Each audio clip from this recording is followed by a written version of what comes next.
We are going to see tense. चला तर विद्यार्थी मित्रांनो, आज आपण वन शॉट टेन्स काय आहे याविषयी माहिती बघूया. बरेच वेळा एक्झाम मध्ये टेन्स वर आधारित एक ते सेंटेन्स बनवायला येत असते. तर सगळ्यात पहिले टेन्स हा कशा प्रकारे विचारला जातो याविषयी माहिती बघूया.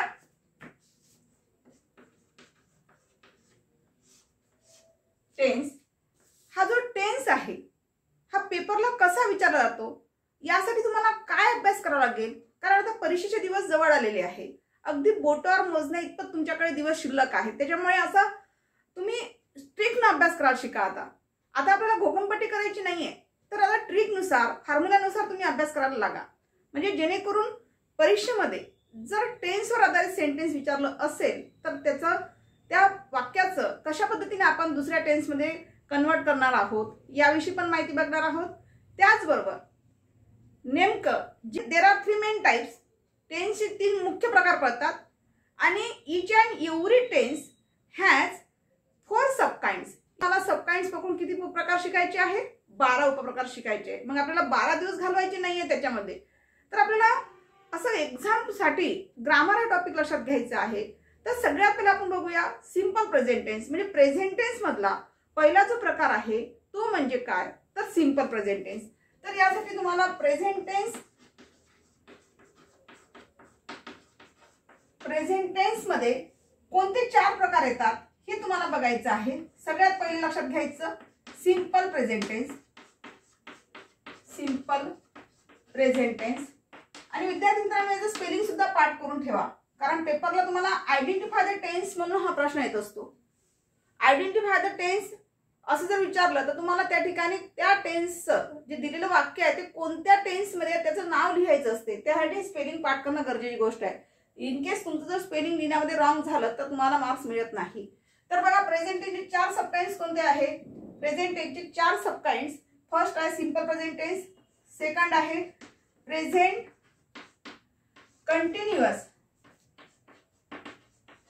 कंटिन्युअस टेन्स, थर्ड आहे present perfect tense and fourth आहे प्रेझेंट परफेक्ट कंटिन्युअस टेन्स. तर या पद्धतीने तुम्हाला ही 4ही सबकाइंड्स लक्षात ठेवायची आहे, जेणेकरून कोणत्याही प्रकारचं वाक्य आलं तर त्याचं स्पेलिंग काय आहे हे तुम्ही नक्की पाठ करून ठेवा. प्रेझेंट टेन्स मधील पहिला जो सबकाइंड्स आहे तो म्हणजे कोणता आहे? Simple present tense. Simple present tense हा सिंपल प्रेझेंट टेन्स नेमका काय असतो बरं? आता याचा फॉर्म्युला लक्षात ठेवायचं. सगळ्यात महत्त्वाचं ट्रिक काय लक्षात ठेवायची पेपरच्या दृष्टिकोनातून? फॉर्म्युला. चला मी तयार केलेला फॉर्म्युला आहे बघा. Subject plus first form of verb S oblique ES oblique IES. तर हे कंपल्सरी तुम्हाला घ्यावंच लागेल. कशा पद्धतीने लागेल हे मी तुम्हाला आता सांगणारच आहे. Plus object. This is the formula of simple present tense. हे एवढं तुम्हाला लक्षात ठेवायचं विद्यार्थी मित्रांनो. काय सांगत आहे?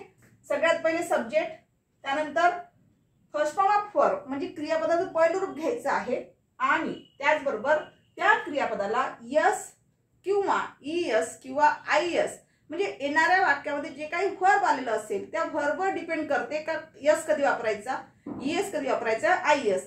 याबाबतचं जे काही तुमच्या मनामध्ये डाऊट असेल तुम्ही आता शिकवताना क्लिअर करून देते. ठीक आहे. नंतर ऑब्जेक्ट घ्यायचं असते. ठीक आहे. आता नेमकं सब्जेक्ट कोणते असतात बरं?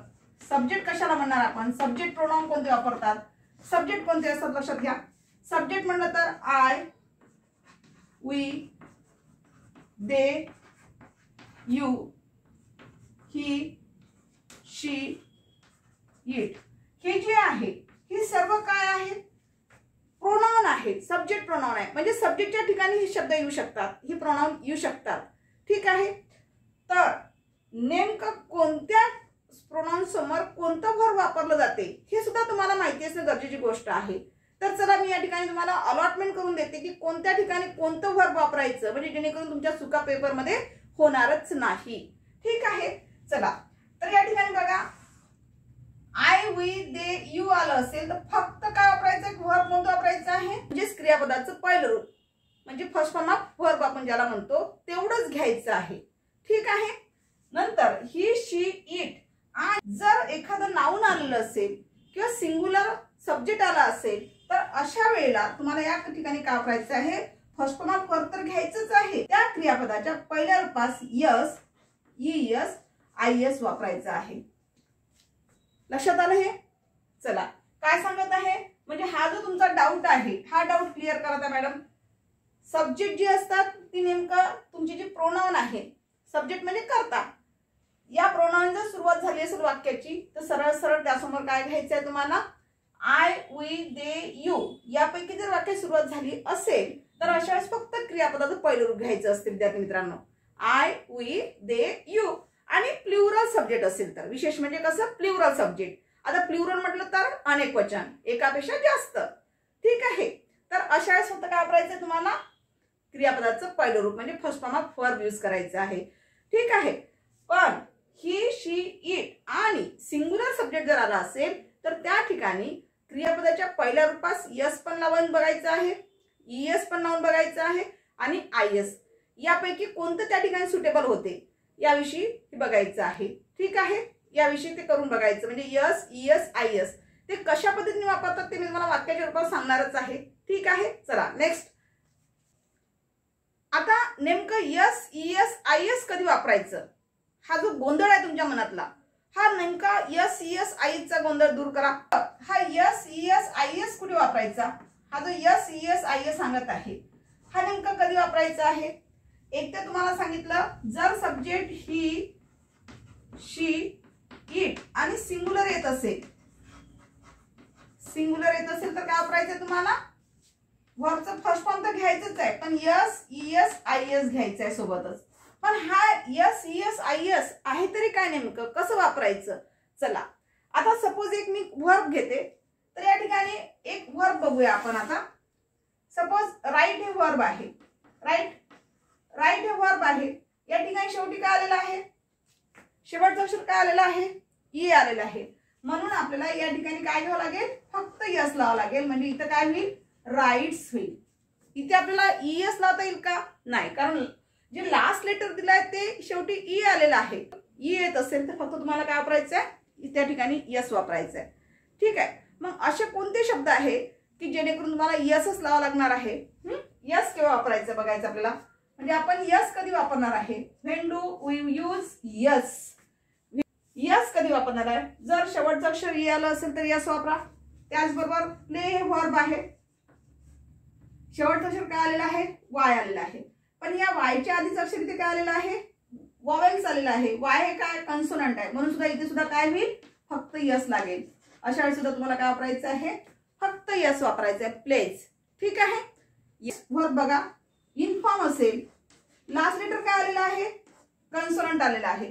जर कॉन्सोनंट येत असेल तर अशा वेळेला सुद्धा काय करायचं तुम्हाला, फक्त यस वापरायचं. म्हणजे इन्फॉर्मला काय लागेल, फक्त यस लागेल. म्हणजे कसं होईल, इन्फॉर्म्स होईल.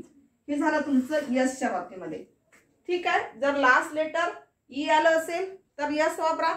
शेवटचं अक्षर वाय आलं असेल पण वायच्या आधीचं अक्षर जर वॉवेल्स येत असेल, वॉवेल्स माहिती आहे, ए, ई, आय, ओ, यू ही सगळी काय आहे, वॉवेल्स आहे. यापैकी जर येत असेल तर शेवटी यस वापरायचं आहे व्हर्बला. आणि नंतर नेक्स्ट सांगितलेलं आहे मी की जर व्हर्बच्या शेवटी कन्सोनंट येत असेल, लास्ट लेटर जसं यम हे कन्सोनंट आहे तर देखील काय वापरायचं आपल्याला, यस वापरायचं आहे. ठीक आहे. चला आता ईएस कधी वापरायचं, ईएस कधी वापरणार, when do we use ES. बघा गो हे व्हर्ब आहे. ठीक आहे. आता गो हे व्हर्ब आहे पण गोच्या शेवटचं अक्षर काय आलेलं आहे विद्यार्थी मित्रांनो, ओ आलेला आहे. तर आपण गोला या ठिकाणी असं नाही लिहू शकत. असं लिहू शकतो का, असं आपण लिहू शकत नाही. मग याला काय लागेल, यस न लावता याला काय लावावं लागेल तुम्हाला, ईएस वापरावं लागेल. ठीक आहे. म्हणजे गोज होईल. ठीक आहे. गोला शेवटचा अक्षर ओ आल्यामुळे इथे काय वापरलं आपण, ईएस वापरलेला आहे. त्याचबरोबर नेक्स्ट बघा, जर लास्ट लेटर यस आलं असेल, यस, तर अशा वेळेस सुद्धा या ठिकाणी काय वापरायचं तुम्हाला, ईएस वापरावं लागेल शेवटी. म्हणजे शेवटचं अक्षर जर यस आलं असेल तरी ईएस घ्यावं लागेल. ठीक आहे. शेवटचं अक्षर जर तुमचं यच आलं असेल, म्हणजे व्हर्बचं शेवटचं अक्षर जर यच आलं असेल, तर अशा वेळेस सुद्धा तुम्हाला या ठिकाणी काय वापरावं लागेल, ईएस. म्हणजे असे जे काही व्हर्ब्स असतील ते व्हर्ब तुम्ही लक्षात ठेवायचे आहे की जेणेकरून त्या ठिकाणी ईएस वापरता येईल. व्हर्बला फक्त व्हर्ब, नाही तर म्हणा कोणते पण काढाल. जसं गो आहे तर मँगो म्हणाल, मँगोला ईएस लावायचं का मॅडम? मँगो हे काय व्हर्ब आहे का? नाही. बरेच विद्यार्थी असं विचारतात, कॉमेंटमध्ये म्हणतात मॅडम मँगोला ईएस लागते का यस लागते म्हणून. हे चुकीचं आहे. फक्त व्हर्बच्या संदर्भात मी बोलत आहे की व्हर्बला ज्या वेळेस आपला सब्जेक्ट ही शी इट येत असतो त्यावेळेस किंवा सिंग्युलर सब्जेक्ट येत असेल तरच, जर व्हर्ब जर गो आलं असेल तर अशा वेळेसच फक्त तुम्हाला सिंपल प्रेझेंट टेन्स करताना काय वापरायचं आहे, ईएसचा वापर करायचा आहे. ठीक आहे. चला, म्हणजे शेवटचं अक्षर ओ आलं असेल, यस आलं असेल, यच आलं असेल. त्याचबरोबर फिनिशिंग व्हर्ब आहे, लास्ट लेटर काय आलेलं आहे, यच, पण फिनिश यसेस जर शेवटी येत असेल तर अशा वेळेस सुद्धा तुम्हाला काय वापरायचं आहे, ईएस वापरायचं आहे. म्हणजेच बघा या ठिकाणी लक्ष द्या, ईएस कधी कधी वापरायचं आहे जर लास्ट लेटर ओ आला असेल, यस आला असेल, सीएच आला असेल, एसएच आला असेल, व्हर्बचं लास्ट लेटर, तर अशा वेळेला तुम्हाला त्या ठिकाणी ईएस वापरावं लागेल. ठीक आहे. म्हणजे तुमचा वेळ जाणार नाही. पेपरला कसं आहे 3 तासामध्ये आपल्याला एवढा मोठा पेपर लिहायचा असतो. एका मार्कासाठी तुम्हाला जास्त वेळ गमवायचा नाही, म्हणून ह्या ट्रिक्स लक्षात ठेवा छोट्या छोट्या मी काय सांगते आजच्या तासामध्ये. तर या ठिकाणी ह्या ट्रिक्स जर तुम्ही लक्षात ठेवल्या तर तुम्हाला इझिली तुमचा पेपर वेळेत होऊन जाईल. ठीक आहे. चला, आता प्रश्न कशाचा राहिला आपला, आयएस कधी वापरायचं. आता आयएस कधी वापरणार आपण, आयएस कधी वापरणार आहे, आयएस जो आहे हा कधी वापरायचा बघा. एखादा व्हर्ब बघूया. ट्राय हे व्हर्ब आहे. ठीक आहे. याचं शेवट लास्ट लेटर काय आलेलं आहे, वाय, पण वायच्या आधी काय आलेलं आहे, कन्सोनंट आलेलं आहे. जर अशा वेळेस असं जर येत असेल, म्हणजे लास्ट लेटर वाय आलं असेल आणि मध्येचं जे अक्षर आहे ते जर कन्सोनंट असेल तर अशा वेळी वायचा काय होत असतो, आय, आणि म्हणजे हे काय झालेलं त्यासमोर काय वापरायचं असते आपल्याला, आयएस वापरायचं असतो. वायचा वाय कट करून आय घेतो आपण, शेवटी ईएस वापरतो. अशा पद्धतीनं म्हणजे अगदी सोप्या सोपी ट्रिक तुम्हाला लक्षात घ्यायची आहे. बघा आजच्या तासामध्ये म्हणजे आपण काय काय लक्षात घेतलेलं आहे. आता नेमकं तुमचा डाऊट क्लिअर झाला असेल, यस कसं वापरायचं, ईएस कधी वापरायचं आणि आयएस कधी वापरायचं. ठीक आहे. तर विद्यार्थी मित्रांनो, आज आपण आजच्या तासामध्ये काय लक्षात घेतलेलं आहे, जे टेन्स टाईप आहे ते टेन्स टाईप आपण लक्षात घेतलेले आहे. त्याचबरोबर पेपरला जर प्रश्न आयडेंटिफाय द टेन्स आलेला असेल त्यासाठी आपल्याला स्पेलिंग पार्ट करणं गरजेची गोष्ट आहे. जे तुम्हाला स्पेलिंग दिलेले आहे ते स्पेलिंगचं रिसाइट करा. ठीक आहे. त्याचबरोबर सिंपल प्रेझेंट टेन्स हा कशा ट्रिकनुसार लक्षात ठेवायचा आहे आपल्याला न विसरता फॉर्म्युला लक्षात ठेवा. त्याचबरोबर त्या फॉर्म्युल्यामध्ये प्रोनाउन कोणते येतात, सब्जेक्ट कोणते येतात, प्रोनाउन कोणते असतात आणि कोणत्या समोर कोणतं व्हर्ब वापरायचं हे सुद्धा आपण आजच्या तासामध्ये बघितलेलं आहे. त्याचबरोबर ही शी इट हे जे काही थर्ड पर्सन आहे त्यासमोर क्रियापदास यस, ईएस, आयएसचा वापर होतो आणि नेमकं यस कधी वापरायचं, ईएस कधी वापरायचं आणि आयएस कधी वापरायचं याविषयी आपण अचूक माहिती ऐकलेली आहे. तर in the next video we will see the remaining portion of this tense topic.